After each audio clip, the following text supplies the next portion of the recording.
आज फ्राइडे है तो चलो मिल के वीकली अपडेट्स को कवर करते हैं। और फिर से कंट्रोवर्सीज बढ़ गई हैं between PTI and government of Pakistan, क्योंकि पीटीआई फाउंडर इमरान खान को अडियाला जेल से रिपोर्टेडली शिफा इंटरनेशनल हॉस्पिटल में ले जाया गया था। वहाँ पे उनका मुकम्मल चेकअप हुआ और फिर उनको मेडिकली फिट करके वापस अडियाला जेल में भेज दिया गया। और उनकी हेल्थ की कंसर्न्स को लेकर सब लड़ रहे हैं। फाइनेंस एक्ट 2026 के मुताबिक जितने भी बिजनेसेस हैं उनको अपने ऑपरेशंस इंटीग्रेट करने होंगे एफबीआर सिस्टम के साथ अंडर प्रिस्क्राइब डेडलाइन। और ये जो प्रिस्क्राइब डेडलाइन जगह जगह लिखा आ रहा है ना, ये अभी तक नोटिफाई नहीं हुई।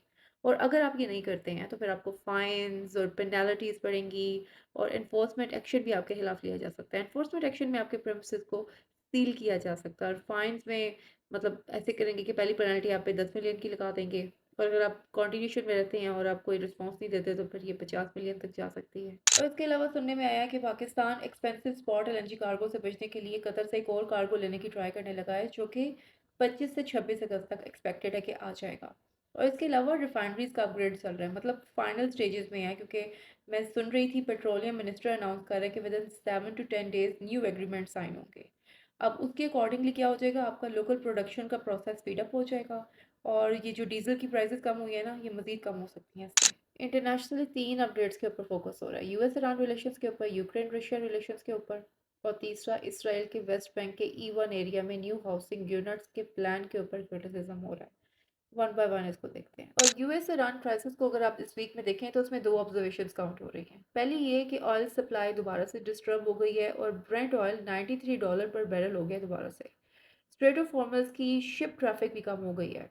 सेकंड, ट्रंप एडमिनिस्ट्रेशन ने टफेस्ट सैंक्शंस ऑन ईरान लगाने की तैयारी शुरू कर दी है, जिसपे ईरान कह रहा है कि ये इकोनॉमिक टेररिज्म है। और इन सब अपडेट्स में एक पॉजिटिव डेवलपमेंट ये भी है कि रशिया ने अनाउंस किया है कि वो यूक्रेन के साथ न्यू पीस प्रपोजल्स के ऊपर बात करना चाहता है, लेकिन अपनी कुछ शर्तों के साथ। और लास्ट में फिर से एक नेगेटिव अपडेट है और वो इसराइल से रिलेटेड है। इसराइल के वेस्ट बैंक के E1 एरिया में न्यू हाउसिंग यूनिट्स पर बेशुमार क्रिटिसिज्म आ रहा है और वर्ल्ड कंट्रीज़ का कहना है कि ये प्रोजेक्ट फ़लस्तीनियन स्टेट और टू स्टेट सॉल्यूशन के चांसेस को मज़ीद मुश्किल कर देगा। तुम लोगों को क्या लगता है? तो बस आज की अपडेट खत्म। ये वीकली अपडेट थी।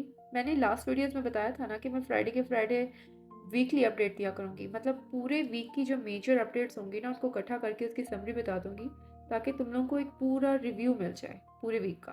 तो एक चीज़ याद रखना कि जब मैं तुम लोगों को वीकली अपडेट दिया करूँगी ना फ्राइडे के फ्राइडे, तो ये सिर्फ लोकल डेवलपमेंट्स नहीं है, ये रीजनल डेवलपमेंट्स भी हैं और ये इंटरनेशनल डेवलपमेंट्स भी हैं। मतलब मैं तुम लोगों को फुल कवर दे रही हूँ कि तुम लोगों को एग्जैक्टली बताओ कि एक वीक में मेजर डेवलपमेंट्स क्या हुई थी। इसके अलावा डेली बेसिस में अगर कुछ बहुत इंपॉर्टेंट होगा तो उसकी मैं शॉर्ट्स ऑलरेडी अपलोड कर देती हूँ।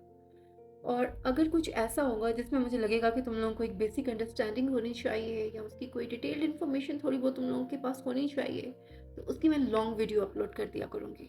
सॉरी अभी ये लाइट्स का जो थोड़ा सा इम्पैक्ट है तुम लोगों को लगेगा, क्योंकि मैं पहले विंडो के सामने बैठ के वीडियो बना रही थी तो शाम हो गई है तो अंधेरा हो गया था, तो लाइट ऑन करनी पड़ गई है।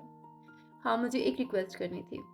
रिक्वेस्ट ये कि अगर तुम लोग चाहते हो कि मैं कोई कंपैरेटिव स्टडी करूँ या फिर किसी चीज़ के बारे में तुम लोग डिटेल जानना चाहते हो या कोई बेसिक अंडरस्टैंडिंग भी करना चाहते हो, तो प्लीज़ मुझे अपनी वो चीज़ें कमेंट्स में बताओ ताकि मैं उस पर होमवर्क करूँ और फिर उसमें भी वीडियो अपलोड करूँ। क्योंकि देखो ये मेरा बेसिक कह लो कि टैलेंट है या फिर यही है जो मुझे आता है और यही मेरा पैशन है जिसको मैं फॉलो करना चाहती हूँ आगे भी। बाकी शैतानियाँ तो साथ साथ लगी रहेंगी ना, वो तो मैंने करने से बाज नहीं आना। तो बाकी दोबारा मिलेंगे, कल भी एक दफ़ा दोबारा मिलेंगे। मुझसे मिलने आओगे ना? बाय।